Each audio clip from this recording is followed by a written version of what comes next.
โอ้ยสบายดีและสวัสดีทุกท่านเนาะสำหรับคลิปนี้ก็คือเป็นการสอนในการลิมิกเพลงสไตล์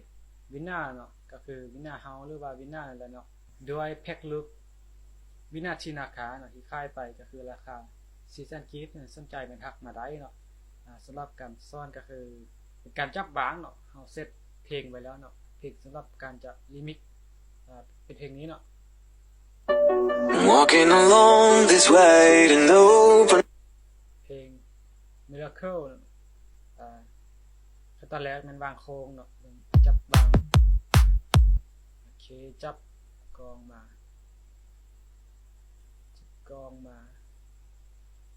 แล้วก็มาลากบัดนี้ให้มันตัดบอลบ่จำเป็นออกเนาะให้มันถึงจังหวะก็ตัวนี้คือกันเนาะ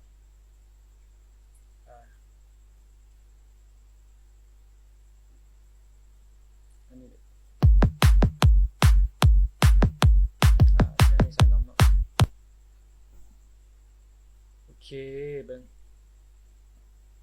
ตัวนี้ก็ต้องมาตัดเนาะตัวเสียงนี้ออกกดลบวางโอเคตัดเสียงนี้ออกครับลองฟังเบิ่งเนาะWalking along this way to open road out in the pouring rain Now that I think of you the sun shines through puts a smile on my face Baby we don't need to run away forever we are gone เสียงเพลงคอยลงแดนเนาะ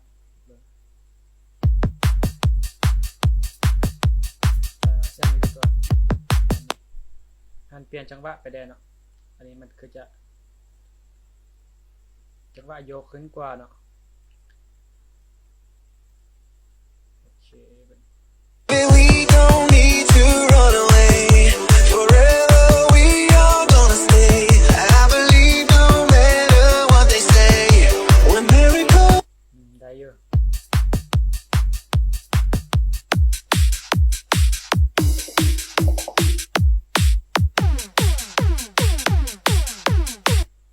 จังหวะนี้จังหวะจะไปฮอน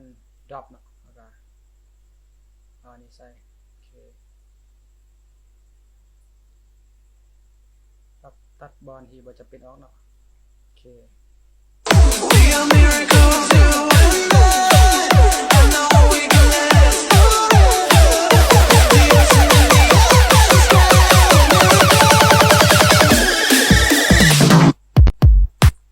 ประมาณนี้เนาะ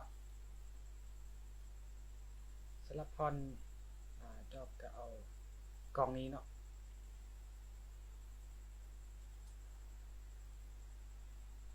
ต้องรักแม่นบางโครงก่อนเนาะมาโครงเพลง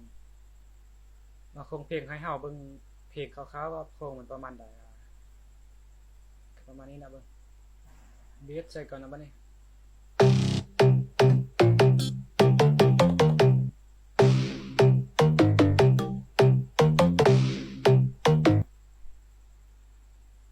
เนาะ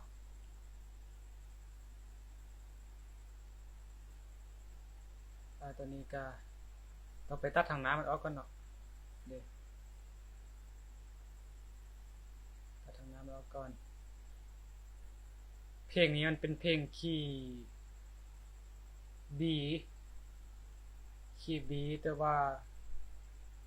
โค้ดคีย์เบสแม่นคีย์ C เฮาก็ต้องมาปรับให้มันกลายเป็นคีย์ D เนาะลองฟังเบิ่งกัน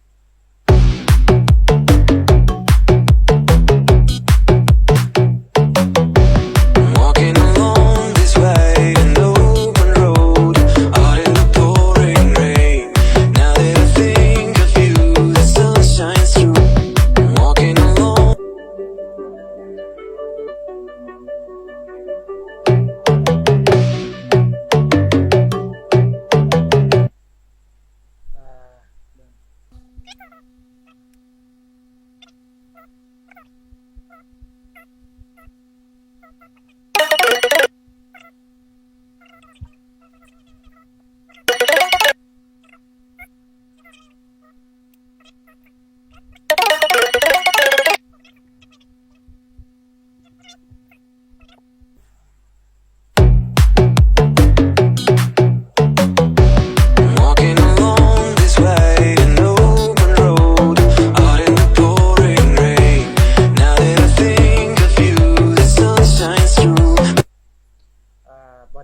เขาเนาะครับก็เอาออกก่อนเอาแต่บอนนี้เนาะเพราะว่ามันเข้าแต่บอนนี้อันนี้คือการเป็นการปรับให้มันเข้าเนาะโอเค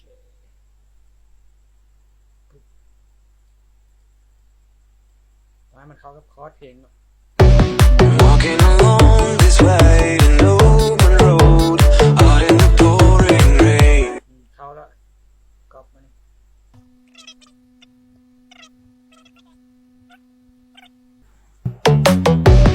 Walking along this way an open road out Walking along this way an open road out in the pouring rain Now that I think of you the sun shines through puts a smile on my face Baby we don't need to run away Forever we are gonna stay I believe no matter what they say We're miracles We are miracles you and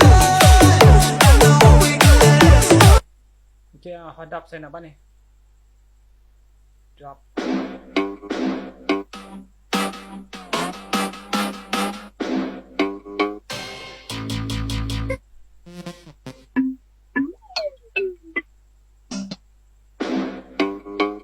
อันนี้แหละก็ stress แล้วก็เปลี่ยนให้มันเป็นคีย์ B เนาะโอเคบนทางน้ำมันยังบ่จังบ้านเอามาปรับเนาะมาจังว่าสื่อกับห้องเนี่ยโอเคลึกแล้วก็กดลบบางอีกครับโอเคนะครับมีลากเข้านะบ่มีเอามาวางก็โอเคฟังไป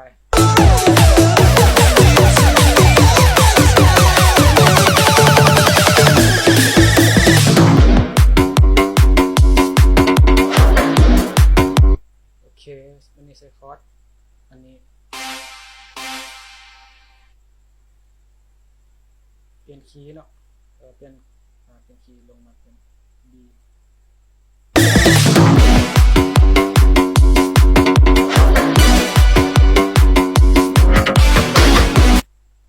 ใช้ได้เนาะ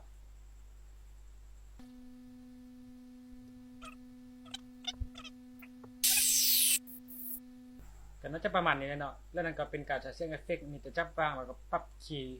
ให้เขากับเพลงสำนั้นเนาะบ่ได้ยากบ่ได้เขียนเองเลย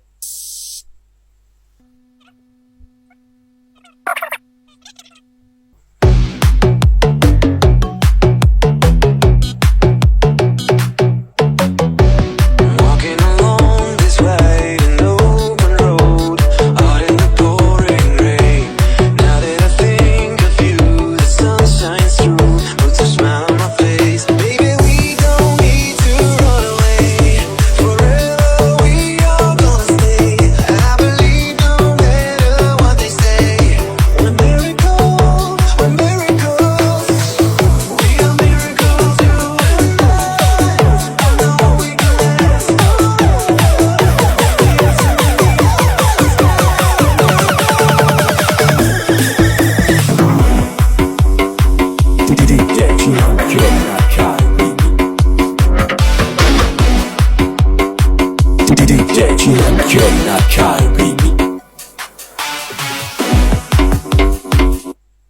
ตอนนี้วางบ่คือซ้ำวางให้กัน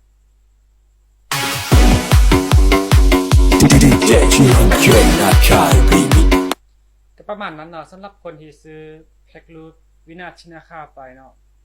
ก็เอาเพลงมาจัดเซตแล้วก็มาจับวางอันแพ็ครูทที่ซื้อไปนั้นวางในประมาณนี้เนาะบ่จะเป็นต้องเขียนแล้วมีแต่จับวางแล้วเปลี่ยนเขียนเข้ากับเพลงเนาะง่ายๆเลยใช้เวลาจักนาทีประมาณ10ปลายนาทีเนาะก็ประมาณนี้เนาะแล้วนั้นก็เป็นการเพิ่มลูกลิ้นหรือว่าการมิกซ์มาสเตอร์ให้มันอันเพลงมันเฟี้ยวหรือว่ามันเท่เนาะ